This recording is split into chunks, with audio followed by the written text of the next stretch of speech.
শাকিব খানের তুফান মুভির দ্বিতীয় পার্ট আসছে এবং সালমান রজনীকান্ত এবার একসঙ্গে। ওয়াও, সবকিছুর বিস্তারিত নিয়েই আজকের এপিসোড। তো চলুন মূল গসিপে। প্রথমে আসা যাক সালমান খান এবং রজনীকান্তের কাছে। বেশ কিছুদিন ধরে শোনা যাচ্ছে এটলি কুমারের নতুন মুভিতে চুক্তিভুক্ত হয়েছেন সালমান খান।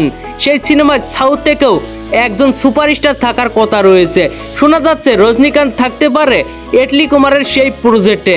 এখনো এই খবরটি কতটুকু সত্য তা জানা যায়নি, তবে শোনা যাচ্ছে সালমান খানের এই মুভির জন্যই নাকি হলিউডকে ফিরিয়ে দিয়েছেন এটলি কুমার। লেটস সি, দেখা যাক কি হয়। এখন আসা যাক শাকিব খানের তুফান নিয়ে। তুফান মুভির দ্বিতীয় পার্ট আসবে, এই খবরটা পুরনো, তবে এখন এই খবরটি কনফার্ম হলো। তুফান মুভির ক্রেডিট সিনে দেখানো হয়েছে তুফান ট্যুর আসার সংবাদ। পরিচালক রায়হান রাফি বেশ কিছু ইন্টারভিউতে জানায় তুফান জাস্ট ট্রেইলার, তুফান 2 হবে আসল মুভি। অনেক সারপ্রাইজ ওয়েট করছে আপনাদের জন্য। এদিকে শাকিবের তুফান সিনেমা দেখে প্রশংসা করছেন দর্শকরা। সিনেমাটির সব কন্টেন্ট হচ্ছে বাম্পার হিট। তো ভিউয়ার্স, এই ছিল আজকের ভিডিও। এই আপডেটগুলো সম্পর্কে আপনাদের মতামত নিচের কমেন্ট বক্সে জানাতে ভুলবেন না।